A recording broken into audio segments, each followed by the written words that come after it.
Assalamualaikum warahmatullahi wabarakatuh. Selamat pagi, salam sejahtera untuk kita semua. Perkenalkan, nama saya Chandra Parulus Tompul dari kelas 6A1 NPM 2017-11-975 mata kuliah Hukum Kriminologi dan Viktimologi. Di sini saya akan membaca sebuah slide yang berjudul Viktimologi dengan hubungannya kriminologi. Dan langsung aja, sebagaimana layaknya pengertian viktimologi adalah ilmu pengetahuan tentang korban. Pengertian tersebut sudah tampak termasuk suatu disiplin ilmu pengetahuan, atau ada yang beranggapan bahwa viktimologi hanya cabang kriminologi. Orang yang pertama kali memakai istilah ini adalah orang Israel, Benjamin Mendelssohn. Beliau juga dianggap sebagai founding father viktimologi. Kedudukan viktimologi maka jelas menjadi ilmu yang baik mandiri, baik dalam arti sempit, luas, atau baru. Tujuan viktimologi yaitu pertama, to analyze the manifold aspects of the victim problem. Dan kedua, to explain the causes for victimization. Ketiga, to develop of a system of measure for reducing human suffering. Dari semua tujuan viktimologi terletak pada tujuan ketiga. Jadi pada dasarnya viktimologi untuk mengurangi penderitaan yang ada dalam masyarakat serta menjamin kehidupannya. Kriminologi adalah ilmu pengetahuan tentang kejahatan. Istilah ini digunakan pertama kali oleh antropolog Prancis Topinard, yang istilahnya sebelum antropologi kriminal. Dalam perkembangannya ada kriminologi klasik, positif, dan kritis, yang tentunya berbeda pandangan sesama lain sesuai paradigmanya. Tujuan dan kedudukannya jelas, mempelajari kejahatan dari berbagai pandang aspek. Terkadang pihak korban tidak dipandang atau tidak diprioritaskan, jadi hanya dipandang sebelah mata. Itu juga cenderung memihak negara atau penguasa. Kesimpulannya, antara viktimologi dan kriminologi layaknya seperti Daud dan Goliat, yang dimana Daud hanya berbadan kecil dan memiliki keberanian dalam memperjuangkan haknya, sedangkan Goliat yang besar memiliki kekuasaan untuk berkehendak semuanya sesuai penguasa yang berkuasa. Jadi perbandingannya di sini viktimologi dan kriminologi, yaitu perbandingan dari viktimologi merupakan bidang spesialisasi dalam kriminologi. Viktimologi memiliki hal paralel dengan kriminologi. Kriminolog bertanya mengapa orang tertentu melanggar hukum dan orang lainnya, dan tidak bertanya mengapa beberapa individu, rumah tangga, dan organisasi menjadi korban. Dan viktimologi menyadari bahwa setiap orang dapat kurang beruntung berada di tempat dan waktu yang salah. Tapi heran, mengapa ada orang yang sering menjadi korban? Kriminolog mengkaji bagaimana kondisi sosial, ekonomi, dan politik memicu tindakan kriminal. Viktimolog mengkaji sifat orang, faktor sosial, dan budaya yang memaksa seseorang untuk mengambil risiko dan membahayakan hidupnya. Kriminolog dan viktimolog memiliki metode mengumpulkan dan menginterpretasi data. Kriminolog mengumpulkan dan menganalisa informasi tentang individu yang melakukan tindak ilegal, seperti umur dan latar belakang. Viktimologi melihat statistik tentang umur dan latar belakang sosial orang-orang yang menjadi korban tindakan ilegal. Kriminolog menerapkan temuan mereka untuk membuat strategi pencegahan kejahatan. Viktimolog menggunakan pola dan tren untuk mengembangkan data, mengkaji taktik mengurangi risiko. Kriminolog dan viktimolog mempelajari bagaimana kerja sistem peradilan pidana. Kriminolog mengawasi tersangka, terdakwa, dan terpidana diadili. Viktimolog mengkaji cara korban diberlakukan oleh posisi jaksa, pengacara, dan hakim. Kriminolog menilai perlunya pelaku kejahatan mendapatkan bimbingan terapi, pendidikan, pelatihan kerja, dan perawatan obat. Viktimolog ingin mendiagnosa masalah emosional yang dirasakan orang setelah disakiti oleh penjahat, dan menguji manfaat program yang dirancang untuk membantu pemulihan mereka. Kriminolog menghitung biaya sosial dan ekonomi dari kerugian kriminal bagi komunitas atau masyarakat keseluruhannya. Viktimolog mengangkut kerugian dan biaya pribadi yang ditanggung individu akibat tindakan kekerasan, pencurian, atau penipuan. kriminolog dan viktimolog juga memiliki perbedaan. Kriminolog berusia ratusan tahun, sedangkan viktimologi hanya puluhan tahun. Kriminolog sepakat hanya membahas kegiatan ilegal. Viktimolog belum mencapai konsensus tentang batas bidang ilmu mereka, namun mayoritas viktimolog percaya bahwa fokus ilmu ini hanya pada viktimisasi kriminal. Hubungan antara kriminolog dan viktimologi.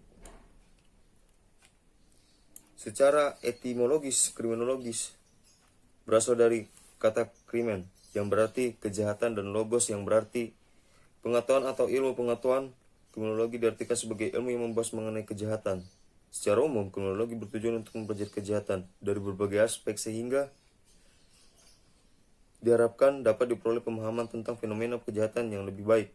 Sementara Arif Gosita memberikan penjelasan mengenai arti viktimologi. Dia menyebutkan bahwa viktimologi adalah suatu pengetahuan ilmiah atau studi yang mempelajari viktimisasi atau kriminal sebagai suatu permasalahan manusia yang merupakan suatu kenyataan sosial.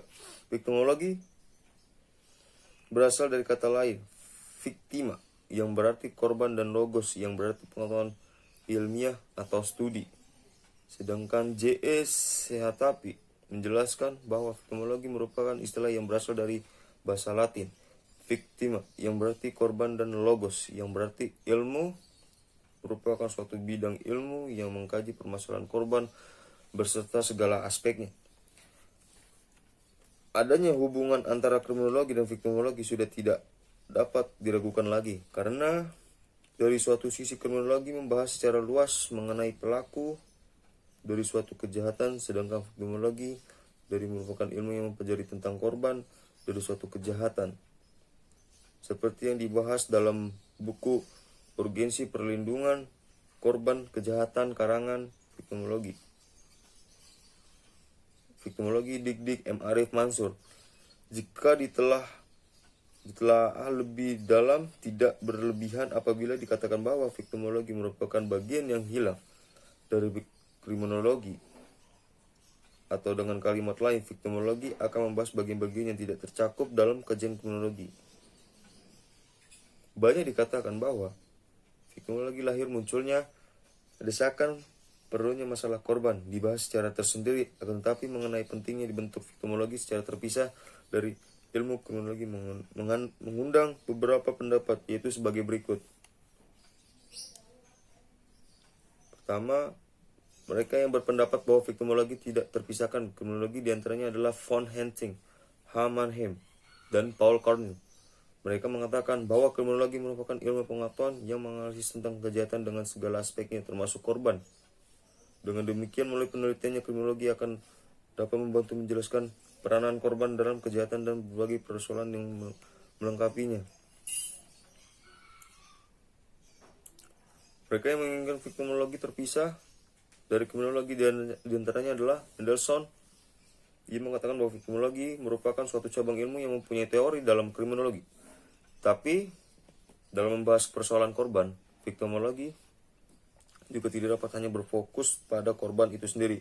Khusus mengenai hubungannya antara kriminologi dan hukum pidana, dikatakan bahwa keduanya merupakan pasangan atau ditunggal yang saling melengkapi, karena orang yang akan mengerti dengan baik tentang penggunaan hukum terhadap kejahatan maupun pengertian mengenai timbulnya kejahatan dan cara-cara pemberantasannya, sehingga memudahkan penentuannya adanya kejahatan dan pelaku kejahatannya. Hukum pidana hanya mempelajari delik sebagai suatu pelanggaran hukum, sedangkan untuk mempelajari bahwa delik merupakan perbuatan manusia sebagai suatu gejala sosial.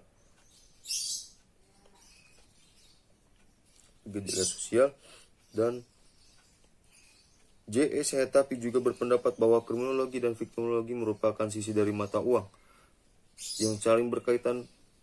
Perhatian akan kejahatan yang ada tidak seharusnya hanya berputar sekitar munculnya kejahatan, akan tetapi juga akibat dari kejahatan, karena dari sini akan terlihat perhatian bergeser tidak hanya pada pelaku kejahatan tetapi juga kepada posisi korban dari kejahatan itu.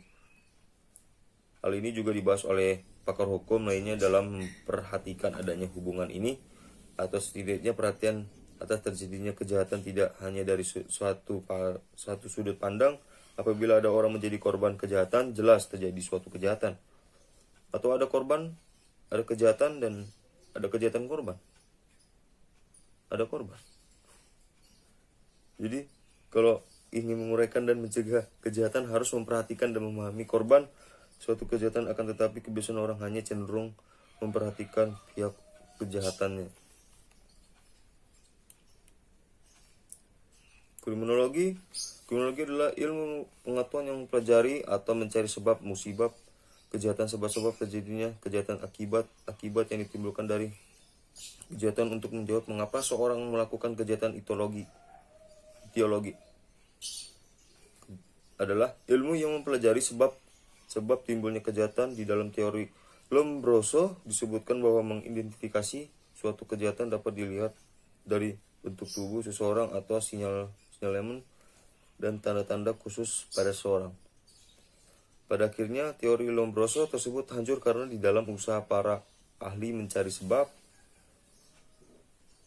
kejahatan, maka telah diterima secara umum bahwa tidak akan mungkin dicari hanya suatu faktor yang dapat menerangkan sebab kejahatan pada umumnya ataupun suatu kejahatan yang khusus. Apa yang dapat dicari hanyalah faktor-faktor yang dalam hubungannya dengan sejumlah faktor lain akan menghasilkan kejahatan. Pemikiran teoritik dapat dibagi secara garis besar, yaitu pertama,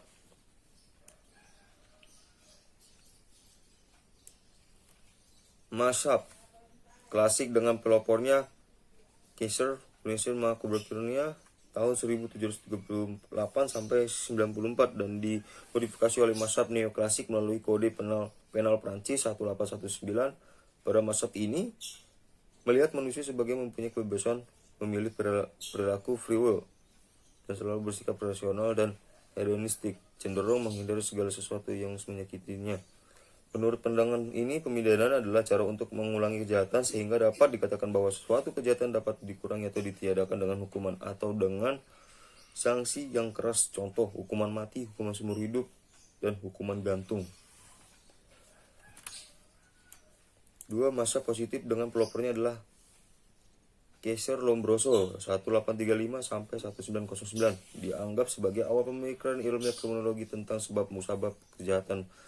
Masa ini berkeyakinan bahwa perilaku manusia disebabkan atau ditentukan sebagian oleh faktor-faktor biologis, sebagian besar merupakan pencerminan karakteristik dunia sosial kultural di mana manusia hidup.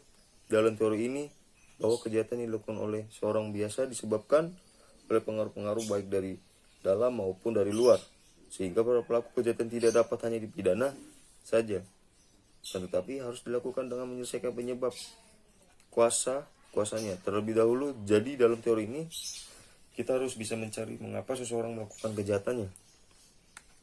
Ketiga, mazhab kritikal. Menurut mazhab ini tidak penting apakah manusia itu bebas memilih perilakunya, bahwa mazhab klasik atau manusia ini terikat biologis atau fisik, sosial dan kultural. Menurut mereka jumlah perbuatan pidana atau kejahatan yang terjadi maupun karakteristik para pelakunya ditentukan terutama oleh bagaimana hukum pidana itu dirumuskan dan dilaksanakan. Dalam mazhab ini yang menentukan baik atau buruknya siapa yang berkuasa pada saat itu, segala peraturan adalah dari orang yang berkuasa pada saat itu.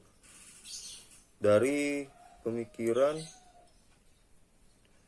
teori kriminologi mengandung pemahaman kita bahwa kejahatan adalah perilaku manusia dan bahwa norma yang dilanggar dapat dilihat secara berbeda oleh orang-orang yang berbeda, atau dapat dikatakan kejahatan adalah berperilaku penyimpangan sosial. Lalu bagaimana harus kita memenuhi penyimpangan sosial ini? Salah satunya perkembangannya banyak dipengaruhi oleh perkembangan industri yang ditandai antara lain dengan adanya ketegangan dan benturan norma dan nilai yang lebih luas, perubahan sosial yang cepat, mobilitas penduduk yang meningkat, adanya penekanan yang lebih besar kepada kepentingan individu dan penghargaan yang lebih tinggi kepada hal yang bersifat materi. Ya, ini mungkin itu saja yang bisa sampaikan dari materi option victimologi dengan hubungannya kriminologi. Nah, apabila penyampaian saya salah atau kurang, saya minta maaf. Sekian dan terima kasih.